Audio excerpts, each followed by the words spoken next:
He whose odor is unpleasant shall be punished and ostracized. Scent and pheromones play an important role in attracting a mate. We're primarily drawn to two things in a person's scent: signs of health and fertility. There's a distinction worth noting here. The scents of youth and health are more related to general body odor, while fertility is typically communicated through pheromones, hormone-derived chemical signals that influence one's scent. For a man, his signs of fertility are of vital importance for attracting a mate. A male's fertility is often communicated to the opposite sex through his scent. Both health and fertility are important, but because a woman's fertility window is shorter, male fertility becomes particularly valuable. This could explain why women often date older men, who, despite having shorter lifespans, still retain fertility. In contrast, men can remain fertile well into their 70s and 80s, and tend to prioritize youth and health in a partner, since they have less urgency to reproduce. In a recent study, female mice were paired with two types of males, fertile intact males and castrated males, to observe their attraction levels. Females paired with intact males spent a normal amount of time with them, suggesting no stress or avoidance. However, when paired with castrated males, the females spent much more time in a refuge, avoiding the males. They also showed higher levels of stress hormones, indicating they were repelled by the castrated males. The key factor here is scent. Males produce pheromones influenced by gonadal secretions that signal their fertility and health. Female mice are highly sensitive to these signals and use them to decide if a male is a good mate. Castrated males, lacking testosterone, produce a less attractive, repellent scent, signaling to females that these males are infertile or of lower quality. This study shows the major role that scent and pheromones play in mate selection, showing that fertility-linked scents attract females, while infertility-related scents, like those from castrated males, push them away. What can we learn from this? Much of the female's attraction towards a male is based on his gonadal status. A fertile male is more attractive to females than an infertile male. While mice aren't the same as humans, many of the hormonal interactions that shape their behavior are similar to those that influence human relationships and mate choice. Androstadienone, a compound found in male underarm sweat, is often linked to human pheromone signals. Its presence depends largely on testosterone production, so levels drop significantly in castrated males due to reduced hormone synthesis. While yet not scientifically confirmed, it is reasonable to infer that men experiencing chronic depletion of seminal fluids through excessive sexual activity may also show lowered androstadienone levels. Semen retention doesn't suppress fertility, it preserves the bodily signals of fertility by preventing premature depletion. It is the work of your gonads and by extension your hormones that shape how you are perceived by potential mates. Your scent is an invisible signal of your biological fitness. Just as in the case of the mice, chemical cues emitted by your body can strongly influence attraction. Whereas the castrated male is incapable of producing seminal secretions, the chronic masturbator is depleted of them. Though the mechanisms differ, older writings described both the sensualist and the castrate as emasculated forms of the sexually complete man.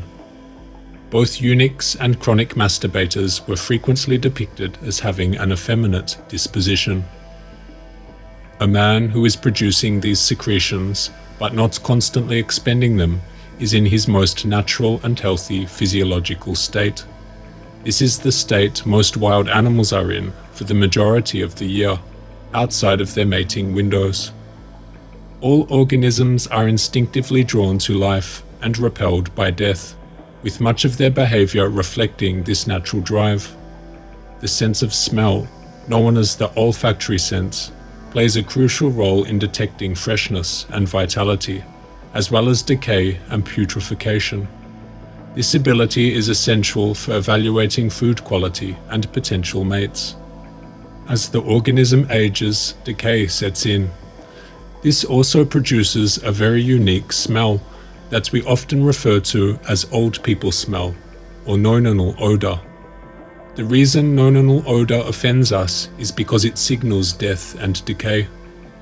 This is simply a natural part of aging that every long-lived person will eventually experience. As we get older, we begin to smell a little more like death. It's why, as we age, it may seem as if the world is growing colder to us. Our peak time for attention and adoration, for simply existing, is in our youth. It works the same way a flower that has just bloomed will steal the attention away from all the wilted flowers. It's why we pay more attention to babies than the elderly. Why we pick the fruit that looks fresh over the fruit that looks old. Any process that accelerates aging or deteriorates health will inevitably alter the body's scent, typically in an unpleasant direction. In addition, the sensualist, through the constant stimulation of the sexual organs, contributes to a distinct bodily odor associated with seminal secretions. The odor which is about these persons who are addicted to this abuse of the sexual organ is one of the most peculiar in the world. After masturbating has become established, the smell is rotten and has the odor of decayed fish, as much as anything we can compare it to. Anyone who has once been placed in contact with this smell will not be likely to make any mistake about it when inhaled again. Many conditions that are called diseases have smell or odors about them that are peculiar. The odor in smallpox is so distinct that after one sniff of it no man can ever forget it. So with measles, typhoid, and scarlet fever.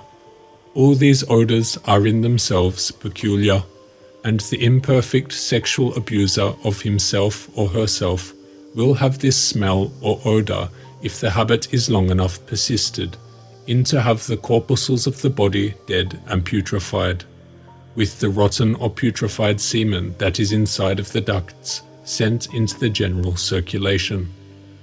We assert that it is impossible to have this partial ejection of semen and remain healthy in body. Your sexual habits affect your sexual hygiene. Your habits of impurity will become odors of impurity. Others can smell the distortions you've imposed on nature. You can't hide unnatural acts. Nature reveals them for all to see and smell. Take heed of the words in the Bible on this subject. In Leviticus, if a man has an emission of semen, he shall bathe his whole body in water and be unclean until the evening. And every garment and every skin on which the semen comes shall be washed with water and be unclean until the evening.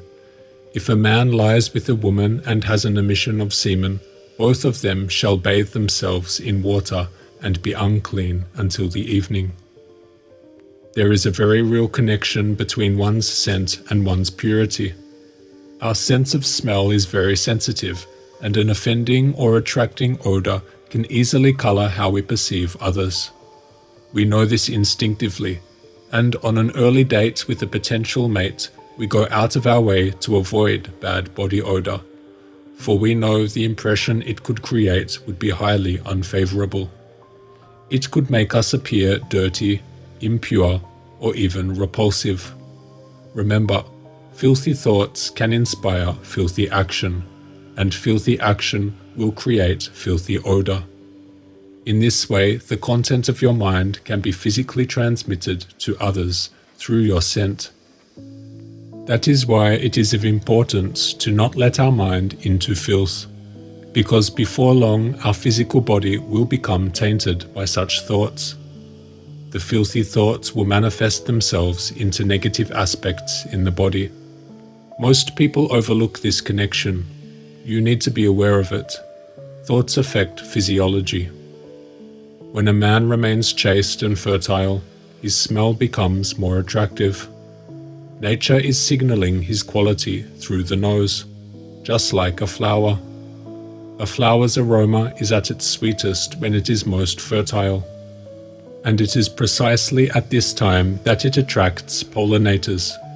The scent is not just pleasant, it is a signal, a biological message that life is ready to be created.